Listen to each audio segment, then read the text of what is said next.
Okay. This is how I got interested in the subject. Before this, I didn't know very much about this.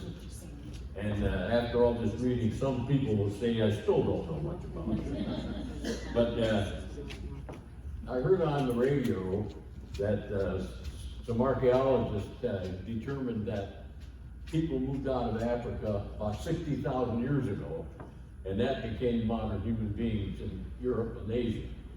I said, that's not possible, because 60,000 years in evolutionary time is like a blink of an eye. It would take longer than that. So I called my friend, a professor of biology, and we talked it over. And he said, no, it's true, because, and I'll explain this later when we get there. The thing that is the secret here is that at the time, after the people moved to Europe or Asia, they were extinct. And when you're almost extinct, only a few people around, then the evolutionary stuff takes place very quickly. So otherwise, it takes forever. But that's the secret. We'll see that later when we get to that. And this turns out to be way more complicated than I expected. There have been, I read about 3 books and about 25 articles to get prepared, and every time I read a new article, it kind of negates the old article. They find some new stuff.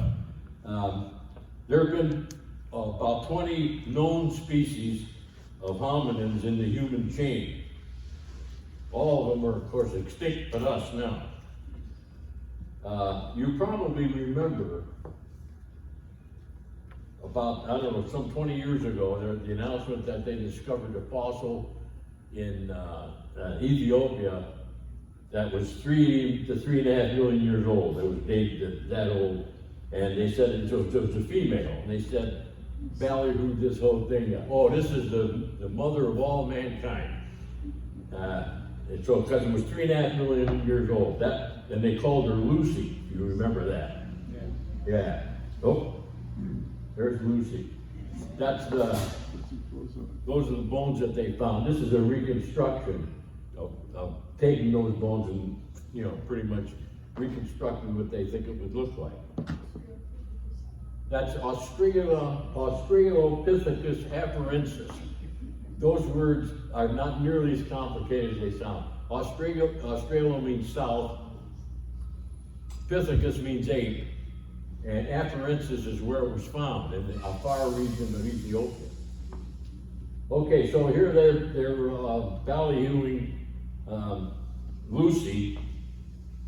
Their brain size is about 400 to 500 cubic centimeters, about a third of ours.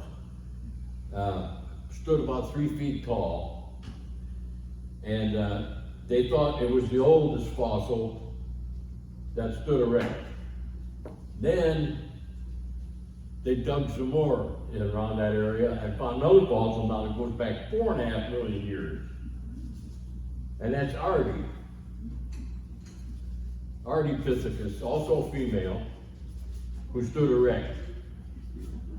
Yeah, she's very attractive. And I'm pointing out one feature of her, and look at her feet. You see the big toe? Their feet were like our hands, or like their hands. The big toe is opposed. They can grasp onto tree branches with their feet or their hands. We'll get into that a little bit later, but I just wanted to point that out now. So this is Ardipithecus, 1 million years older than Lucy. So who knows what else they'll find that's even older than Ardi. But anyway, right now, this is the oldest person, if I use the word loosely, being that stood erect. Okay, now, we know the following by DNA evidence. We know the following. We start off with some hominids, not necessarily standing erect, not by any means, in fact. And they start to branch off through evolution. One is monkeys, and monkeys came first. Then it comes the orangutan. We know this because of DNA, DNA matching. Who's farthest from us? After that comes the gorilla, and then comes the chimpanzee. And from the chimpanzee evolved the bonobo. And that's because a small band of chimpanzees got cut off from the others and evolved separately. And they changed into a different animal. If I held a picture of a bonobo up and you say it's a chimpanzee, you would know. But if I hold the bonobo up and the chimpanzee here, you could tell the difference. Small difference, but you could tell. Then finally, Homo comes out of that after the chimpanzee branches off. And I want to point out right there how many after they branch out is when we get Lucy and Artie. So way down there, not before. Okay? Here's some pictures of the skeletons of a gorilla. They all walk on their knuckles, except us. Okay.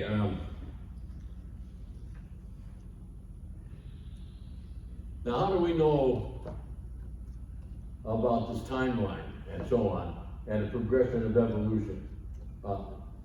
First of all, you have to have fossils. So they dig and they come up with fossils. When they strike, have a good strike and find some fossils, they continue in that area to see how many you can get. And most of the ones that they found, these ancient ones, were found in Ethiopia. And then some of them were found in South Africa, and others in scattered places, Kenya and so on, in Africa. Dating is the next thing. How do we know how old they are? We have very sophisticated dating methods now. If you go, I don't know what you can read over there, but radiocarbon, of course, for organic material is good up to about 70,000 years.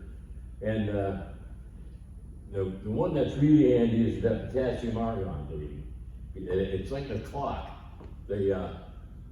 Let's say we got a volcanic eruption that comes down, swallows up some species, and then the material solidifies. Well, up until that point, argon's a gas, so while lava's a liquid, the gas will probably bubble out. But when it solidifies, it gets trapped. And now the radioactive potassium in there continues to generate argon, which is trapped in the sample, in the solid. Now all you have to do is measure how much argon. The more argon you have, the older it is. It's as simple as that. At least to say it's as simple as that. To actually do it may not be so simple.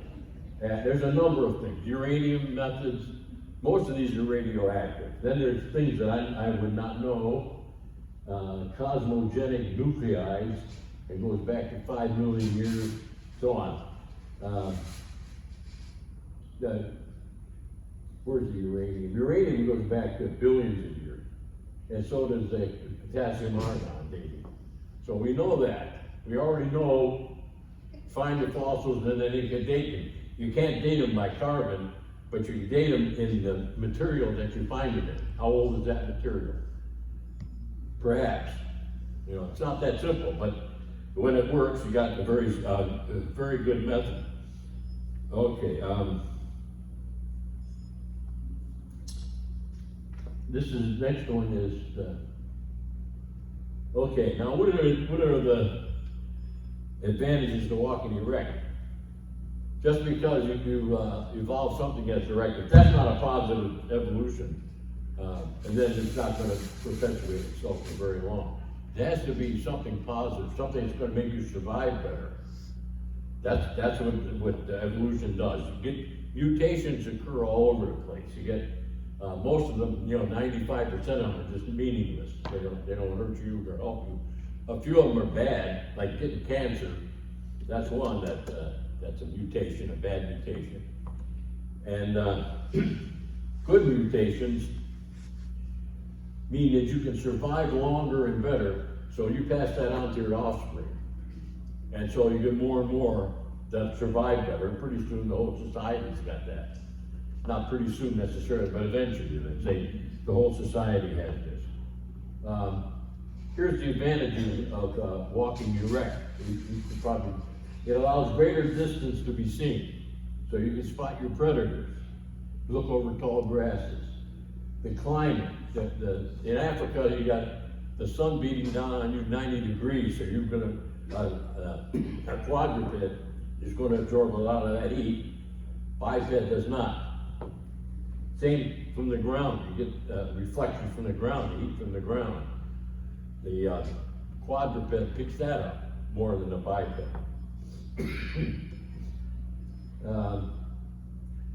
The bipeds then have 3 forelimbs. So now that allows them to go out of the jungle, gather up materials that are not in the jungle for food and for shelter, materials for shelter and things like that. Their hands now are free for making tools. So that's another advantage for walking upright. And then finally, or down here, this is one that's interesting. It allows them to hunt big game instead of scavenging. Why? Now, I'm not saying that human beings are the fastest animals on Earth. Over short distances, we cannot compete with the animals. Over long distances, though, we do. Over long distances, we're faster than the animals, most of the animals. Think about the marathon, Boston Marathon, 24 miles in 2 hours. Now, I don't know if any animal can do that. They get tired after a while to stop their rest. When the Greeks wanted to send a message from one town to another, they didn't send somebody on horseback. They sent a runner, because a human being can do it, get back and forth. So this is, you take a band of people that are fairly well conditioned and go after a giraffe. As soon as the giraffe sees them, it takes off. Well, you just keep the giraffe in sight and relentlessly keep after them. Eventually, the giraffe is going to wear out before you do. Then you get them. So you can hunt large animals this way.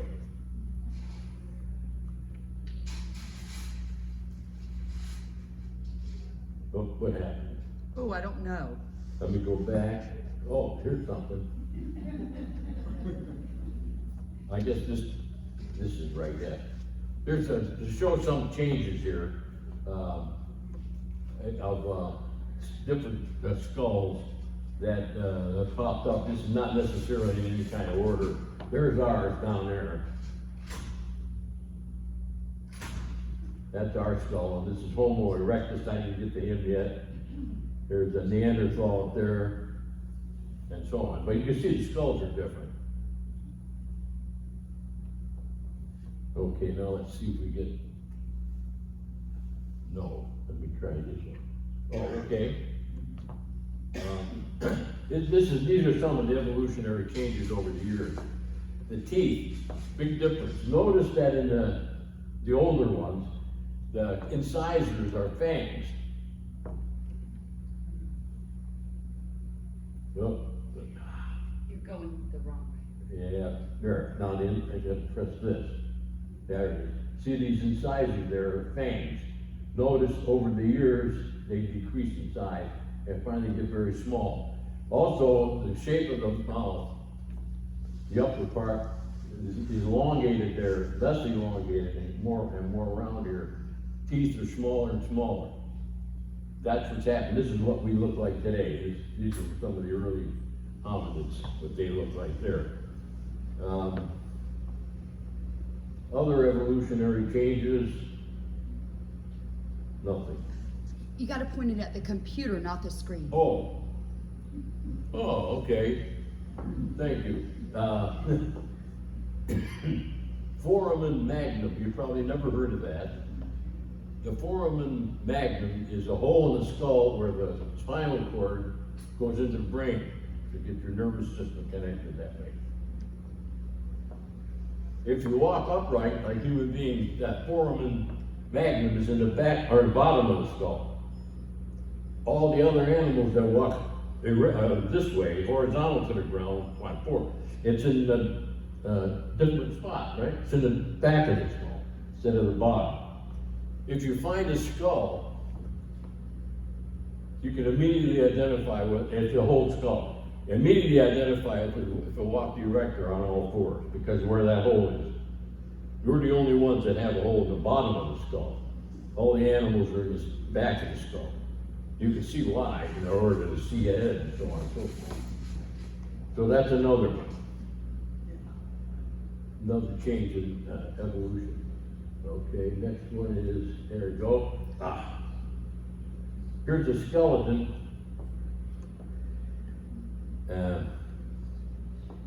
This is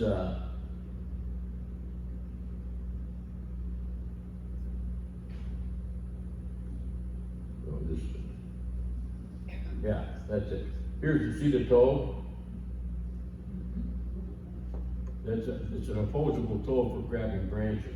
We don't have that. This is a hand, here's the toe. And this is a modern skeleton. Oh yeah, another thing that happened when we stood erect is that the femurs, instead of going straight down like they do for animals, they come in from the hips this way. They're pointing toward each other. It makes it easier to walk when the knees are closer together. Okay, let's see what else I can do. Yeah, but that's the other thing I wanted to point out, the big toe. Here's the first first of our ancestors to pop up 2.3 to 1.65 million years ago. These fossils were found in Tanzania. I don't know much about this guy, but they name him Homo habilis, meaning handyman. He's the first being known to make tools, stone tools. There's a skeleton, a skull, but interesting is his hand. Take a look at the thumb. You got 3 bones instead of 2. See that? 1, 2, 3 knuckles, and we have 2. So that's another change that happened. The brain size of Homo habilis was about up to 900 cubic centimeters, so it's getting bigger every time somebody evolves. It gets a little bit better. First person to make tools, he stood about 3 feet to 3.5 to 4 feet tall, weighed 40 to 80 pounds in that range. And probably partially arboreal, climbing trees and stuff. Diet was mostly fruit and whatever it could scavenge. Okay, now this is the key to all the future evolutionary hominids that pop up, and this is Homo erectus. He's 2 million years old. They found his skeleton fossils. Bigger, smarter, faster hominid. Everybody derives from he's one of our ancestors. This Homo erectus. There's a skeleton. His toes already not opposed anymore. Straight pull, big toe. There's a skeleton of. You can see how things are happening. That's Lucy on the left. Her skull on the left. Homo erectus' skull on the right. You see how its forehead now is more upright? Its bigger brain, his jaws are back, step back a little bit. So you can see a significant difference in the Homo erectus. He's about 5 feet tall, getting bigger, about 5 feet tall. Brain size, the early ones were about 800 cubic centimeters. The later ones are 1,000 centimeters, about 2/3 the size of our brain. The smaller jawbone and teeth like us, and maybe could even speak a language. They don't know for sure, but to look at the skeleton and so on, it looks as if they possibly could have had a language. Homo erectus made sophisticated tools, such as hand axes, and that's a major technological advance. And I could chop things up and so on and so forth. Had small teeth like us, which suggests a shift from plant-based diets to eating more meat. And he's the ancestor of all humans that follow in the human chain, Neanderthals and so on. Let's see. Okay, now we're talking about Homo erectus, don't need to get at this yet, but anyway, Homo erectus migrated out of Africa 400,000 years ago, something like that, because of climate change. They have some kind of record that in Africa they had some major droughts from time to time. And when they got a major drought in that area, then the plants die off, they got nothing to eat. So they moved out, and they moved around the Mediterranean Sea into Europe, and then into Asia as well.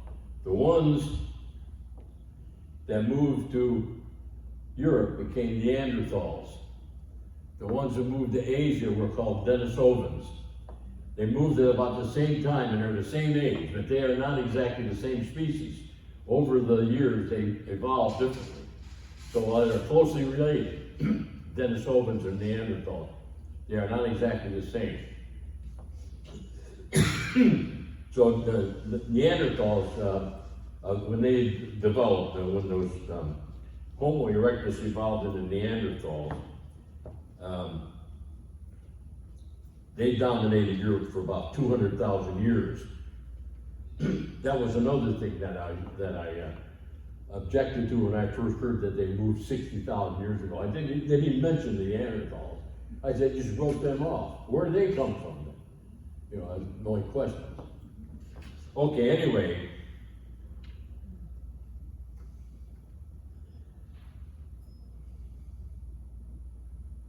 Okay, oh yeah, Neanderthal could call that because the fossils were discovered first in the Neander Valley in Germany. And then, of course, they found them all over the place.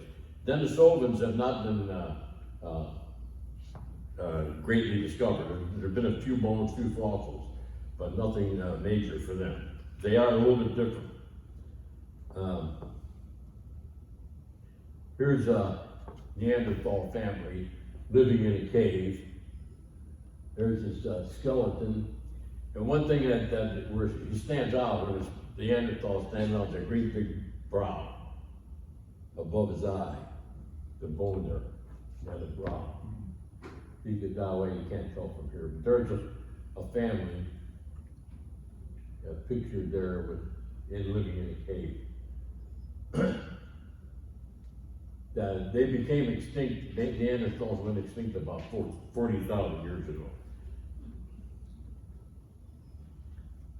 Let me see what the next slide is. Okay, I'm gonna go back, I guess. Let me go back one. No. There.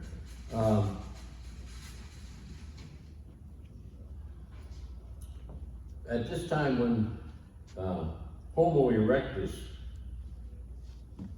is that what I want to say next? Yeah, Homo erectus moved out of Africa 60,000 years ago. I've come to accept that with all the evidence now. So they moved out about by that time we were already we had the bodies and so on like a modern human. So they evolved also in Africa. And then he moved up, migrated out, and moved in with the Neanderthals in Europe and the Denisovans in Asia.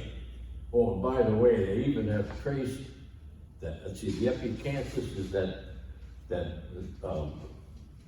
skin fold on Oriental people over their eyes. They've traced that to some tribe in Africa. So it's possible that was a group that moved. They lived among the new people coming up, Homo erectus, now that has evolved into almost like a modern human being, lived among the Neanderthals, and they evolved into another species called Cro-Magnon man. And we'll get into that. That's who our direct ancestor is. So it's Cro-Magnon man, but we'll get into that in a second. Now the Neanderthals, after dominating Europe for 200,000 years, went extinct at about 40,000 years ago. Here's the possible reasons for extinction. Yeah, there's all kinds of guesswork. Nobody knows for sure, but lots of guesswork. And I'll tell you what happened, what they think happened. Parasites and pathogens. maybe they had a pandemic. Competitive replacement, that the new people, the modern people, built better for hunting and whatever, and could move around better and outperform the Neanderthal. That's a species-specific disadvantage. I don't know that the division of labor was very important. Anatomical differences in running ability. They probably could not compete with the new people, the Cro-Magnon people, very easily. The modern humans could hunt better, I guess, in warm climates. Now comes the interbreeding part. There's no doubt that there was interbreeding. Now all of us have DNA from Neanderthals in us, of 1 to 5%, something like that, in our DNA as Neanderthal. So that shows that the Cro-Magnon man and Neanderthals engaged in interbreeding.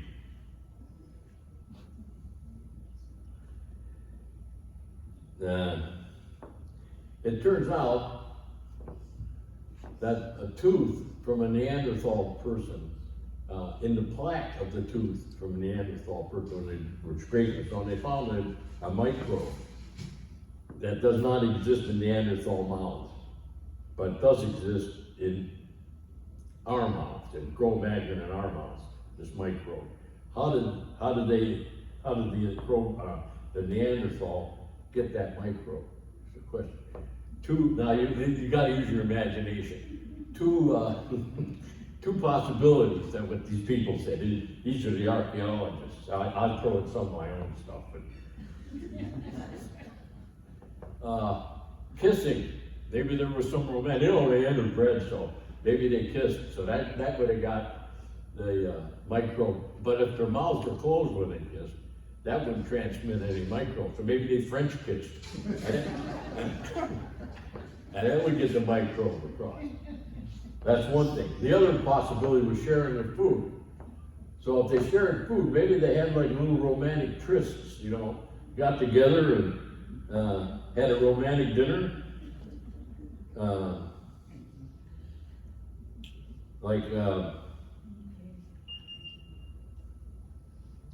Where is this? Oh, okay, they had this romantic dinner. Maybe they had some prime rib of mastodon or barbecued woolly mammoth ribs. That could have been a very romantic dinner. Anyway, who knows? But the microbe was transferred from a Cro-Magnon man into the tooth of this Neanderthal. You don't know whether the tooth was from a woman or a man. Now, the prevailing opinion right now is that it was disease that wiped out the Neanderthals. And apparently the Cro-Magnon was more resistant to the disease, but wiped out the Neanderthal. That's the prevailing opinion at the moment. Who knows if that won't change, if they find something else. That also, they found a human papilloma virus, which causes cervical cancer, among other maladies. So that's another thing they knew was around.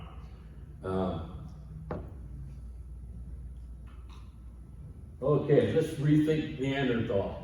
When you think about a Neanderthal, you think about some big brute grabbing the hair of a woman and dragging her off to the cave. Nothing could be further from the truth. They, considering, then what you think of is some brute that grunted at each other and then dragged off the women by the hair. They were intelligent. They had the brain size the same as ours. In fact, they're a little bit larger, but their EQ, the cephalization quotient, is the ratio of the body mass to the brain size. It's about the same as ours. So they were intelligent, all right. They likely could speak a language. Apparently they found this hyoid bone in the back of the neck, which is necessary for speaking. I'm not a biologist. I don't know what a hyoid bone looks like. But that's what I read. So that's necessary for speaking, and they had it. Apparently their larynx and pharynx were about where ours are. So they likely could speak a language instead of just grunting at each other. They cared for their sick and injured. They buried their dead. They lived in small groups in caves. They made tools and hunting weapons. They used fire. And they made ornaments from bone, ivory, and animal teeth. And then they also made cave paintings, and also painted stalagmites. Those are the things that grow from stalactites from the ceiling, stalagmites from the ground. They painted those. There's a number of caves that painted stalagmites. So they're not a bunch of stupid apes. You know, definitely we underestimated it. So Cro-Magnon man now is dominating Europe, but he was part of the Homo erectus that we thought. He had dark skin. Now he's living in Europe with dark skin. How did his skin become lighter? Let's see, yeah, Cro-Magnon man. Okay, this is, yeah, Cro-Magnon man's DNA is the same as ours, so we're directly descended from Cro-Magnon man. Yeah, that's enough of that. And we're cousins, maybe cousins with the Neanderthals and Denisovans.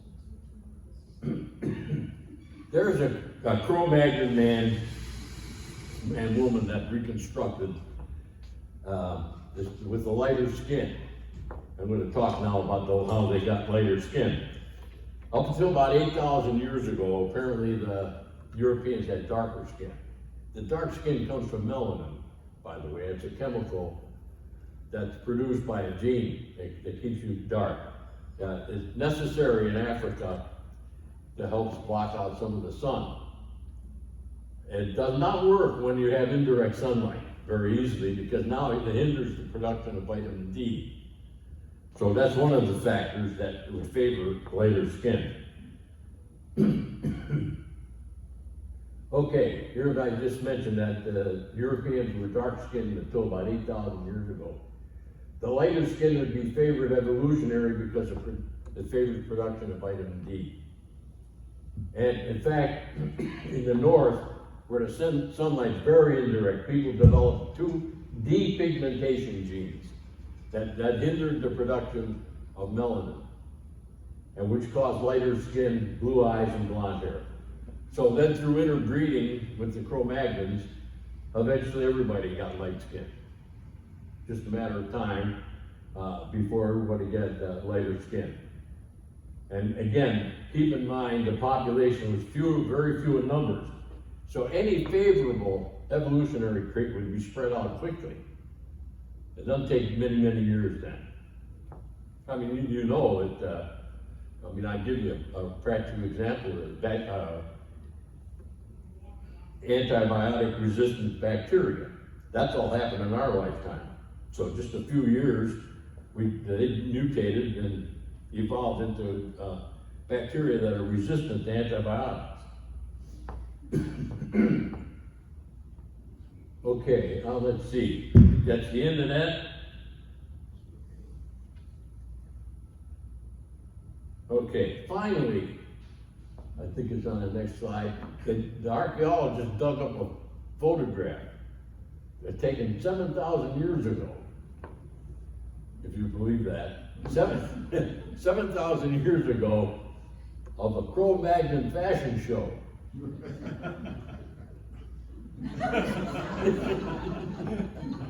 There they are, demonstrating the new fashions.